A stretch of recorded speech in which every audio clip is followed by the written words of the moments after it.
চাষের জমিতে জল দাঁড়িয়ে জমি না পুকুর বোঝা দেয়। বর্ষার মুখে রাস্তার উপর কালভার্ট সংস্কারের জন্য এই সমস্যা বলে অভিযোগ বাসিন্দাদের। অপরদিকে পঞ্চায়েত সমিতির সভাপতির দাবি, কালভার্টের কাজ প্রায় শেষের মুখে, অতিরিক্ত বর্ষণের ফলে সমস্যা হয়েছে।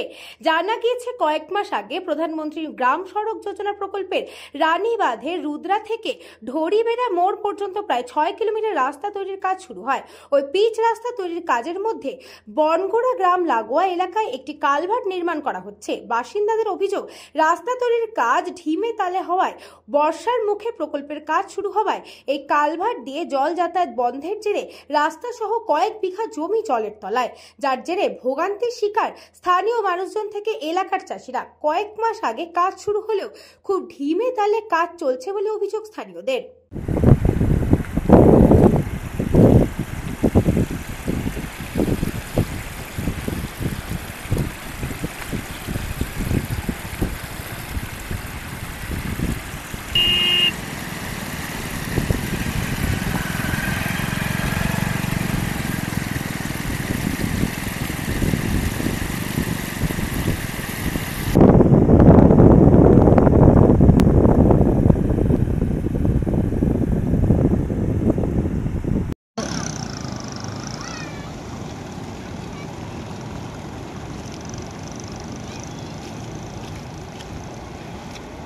রাস্তা তো আমাদের এটাই, মানে সরকারি রাস্তা এটা। আমরা খাতড়া যাবো এখন। খাতড়া এখানে মেডিকেলে ছবি করাবো, মানে স্ত্রী এখানে আছে, স্ত্রী ডেলিভারি আছে, আমার 7 মাসের প্রেগনেন্সি আছে, তাহলে একটা ছবি করাবো।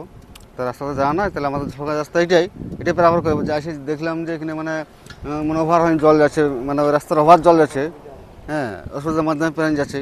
কিন্তু এটা মানে কীরকম কী ব্যবস্থা করছে সেটা তো মানে বলতে পারা যাচ্ছে না। তো পাশে তো কালভার্ট রয়েছে, কালভার্টে কিন্তু জল প্রেফার করছে না। রাস্তার উপরে যে জল যাচ্ছে কালভার্টে কিন্তু মানে জল পেরিয়ে নেয়। আমাদের সোলের দিকে সম্পূর্ণ জলটা মানে বাঁধের জল সিম করে নিয়েছে, তাতে রাস্তার উপরে জল যাচ্ছে। বিঘা 60-70 জমি জলের তলায় এখন বসে আছে। এ বিষয়ে রানীবাঁধ পঞ্চায়েত সভাপতি ভীমসেন মণ্ডল কি জানিয়েছেন, শুনে নেওয়া যাক। রুদ্রা থেকে ধানাড়া বা ধড়িবেড়া পর্যন্ত এসআরডি থেকে যে রাস্তাটি হচ্ছে, ওই রাস্তাটি দীর্ঘদিন ধরে খারাপ অবস্থায় ছিল। আমরা ঊর্ধ্বতন কর্তৃপক্ষকে জানিয়ে রাস্তাটি যথারীতি রাস্তার কাজ শুরু হয়েছে। রাস্তার কাজ করতে গিয়ে কালভার্টগুলো তো ওরা আগে তৈরি করছে, এবারে কালভার্টটা এখনও কমপ্লিট হয়নি। প্রচণ্ড বর্ষা এবছর, অতিরিক্ত বৃষ্টি হচ্ছে, বৃষ্টির কারণে জলটা জমেছে। বৃষ্টি একটু কমলেই 2-1 দিনের মধ্যে জলটা কমে যাবে, চাষের কোনো ক্ষতি হবে না চাষিদের। দেখুন, কাজটা শুরু হয়েছে মোটামুটি আজ মাসখানেক আগে কাজটা শুরু হয়েছে। কাজ যথারীতি ওরা সাইডগুলো যেগুলো মাটি দিবার, সেগুলো সাইড মাটিগুলো ওদের দেওয়া হয়ে গেছে। ওরা কালভার্টের কাজটা শুরু করেছে, তারপরে ওরা এবারে জেএসবির কাজ শুরু করবে, আস্তে আস্তে পিচের কাজ।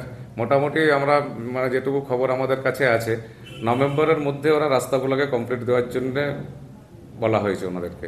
বাঁকুড়া থেকে চিরঞ্জিত মণ্ডলের রিপোর্ট, নিউজ বঙ্গ টাইম।